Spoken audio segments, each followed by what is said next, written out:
This is Dennis Wilenchik, and we're back on Legalese. It's about 4:35 on a Wednesday, and we're here with State Senate President Russell Pearce talking about a lot of the things that he's involved in.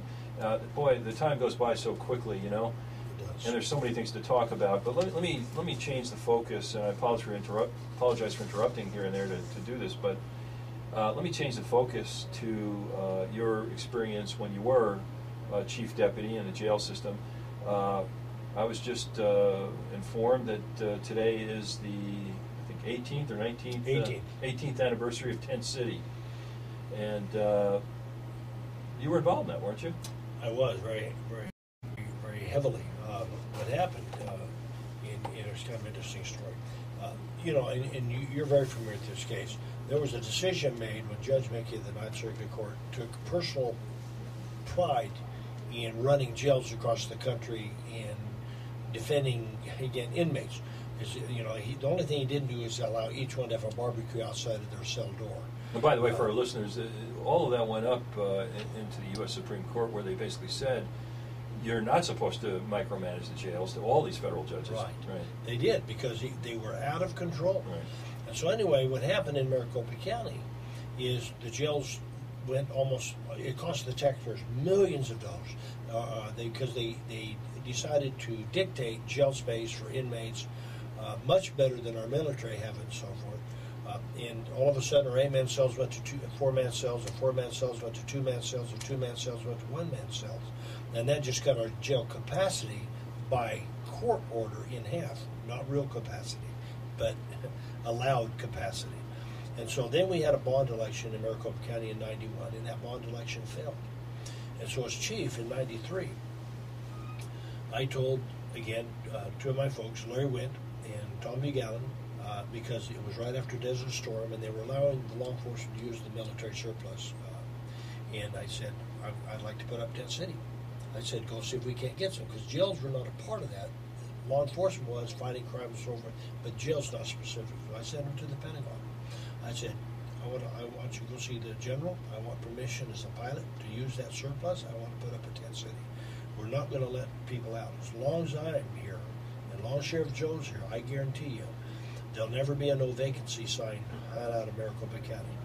So I sent them. I got a call when they were there, and they said, wow, Russ, we're having a hard time. I said, I don't want to love you guys. Don't come home unless you have tents on the truck. And so we teased a little bit about it, and they did. They hung around for a couple of days, got the audience they needed, and we brought several truckloads of tents back. We built a Tent City with inmate labor and correctional officers, detention officers. They're very proud of that. And my argument was always, you know, I mean, first of all, these are all volunteers, as you know. Nobody goes there unless they willingly commit crime. So my issue is very simply, our soldiers live in tents, our Boy Scouts live in tents. I think inmates can survive in tents. We put up Tent City, saved Maricopa County taxpayers over $50 million at that initial stage, what it takes to build a brick-and-mortar facility for 1,000 inmates in 93.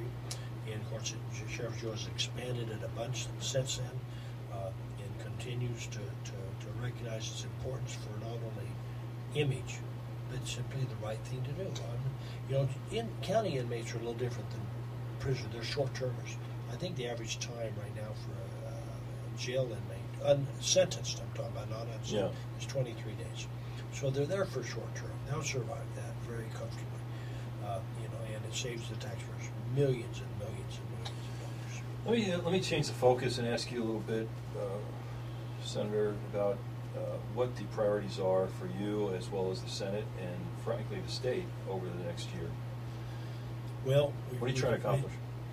Good question, because we've had a lot of successes.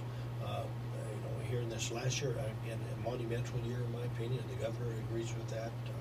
We passed legislation on reforms and tweaking government and eliminating waste and fraud, balancing a budget, a tax package, the greatest tax package, relief package in the history of the state of Arizona, called a jobs package, putting Arizonans back to work, a huge package to create incentives to businesses to grow jobs. And again, that we're no longer the flyover zone for California.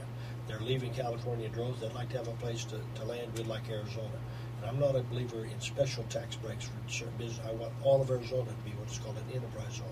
lower taxes, lower regulation, the environment that's conducive to productivity, where government is not the impediment for growing jobs, but we're actually the partner by getting government out of the way. It's not our job to grow jobs, it's our job to create an environment that allows the private sector to grow jobs. And we're doing all we can. This next year we're going to expand upon that. We're going to continue to push school choice, give parents the choice they need for their children to decide what is the best education for their child. We're going to continue to push public safety. We're going to continue, again, to work on those issues of waste and fraud all through government. We know we still have them. As much as we've done, we know that there's still a lot of places we need to visit to get government back under control the right way. Yeah. And so we're going to be challenged. We're going to do some personnel reform, and that's going to be a huge challenge. You know, just like the private sector, when you hire somebody, they're called at will. You know, we have great merit protection systems in state government that are inappropriate. It takes a long time to hire somebody. It takes even longer to fire somebody. Well, then even if you fire somebody, you get problems firing them. So. Right, and we don't fire good guys. That's what everybody wants to think, that this is fearful. It's hard to find good employees. Yeah. You don't fire good guys. But if you need to go, then you need to go. Agency that pays them. You know, even when you contest people who should be fired, they pay them anyway. Well, it takes. There are people on the payroll for over a year through the process while being paid. With the process being terminated. That's wrong. Or that's then they go to the EOC and they can claim too. Yeah. The whole system's out of control. No, it's true. The whole system's out of control. But let me ask you, you are, I know, having listened to other interviews, you are a proponent of the old Reagan saw that, you know, government shouldn't be the problem, it should be the solution or something like that. Can't remember exactly. Yeah, his comments were, in today's times, government is not the solution. It is the problem. And so how can government be the solution? Again, very simple. We have a free market system that actually works. Our founders understood that. They put this system together. They never envisioned government the size the government is. And I've heard reports, and heard it on Fox News, heard the other day too, because it kind of reaffirmed what I'd been hearing, that it takes about 3 to 4 private sector jobs to pay for a public sector job. You can't afford to everybody work for government because taxpayers have to pay for all of that. So let's trim the size of government. And again, I'm a privatization kind of guy, where it makes sense. But if I can open up the phone book and there's companies and businesses that do that, then government probably ought not to be in that business to compete with them. And so that's my goal, is to see what we can do to get private, because private sector pay jobs, government, when they own land, they don't pay taxes on it. And so it just makes sense. And so our job, very simply, is to get the lower taxes, lower regulation. I'm so frustrated when I talk to cities. You have the power now to do it because you've got a Republican governor for change. You control the Senate. The legislature is controlled by the Republicans. There's no excuse really not to start pushing these things, right? Yes, amen. And if you can't do it now, you'll never get it done. Right. We have 2/3 in the House, 2/3 in the Senate that are Republicans, right, and a governor that all tell me how they're pro-business, limited taxes, lower taxes, limited government, want to undo some of the regulatory burdens that we place on businesses. Well, let's go talking. It's time to get it done. All right, well, we're going to take a break shortly, but I am going to ask you, obviously, about 1070. We haven't really gotten into the heart of that. I'm going to ask you about the border fence when we come back, and I'm going to ask you about the Prop 200 litigation, where that is. And, of course, anything else you want to talk. We're talking to Russell Pearce, State Senator from District 18, President of the State Senate, and we'll be back after these commercial messages.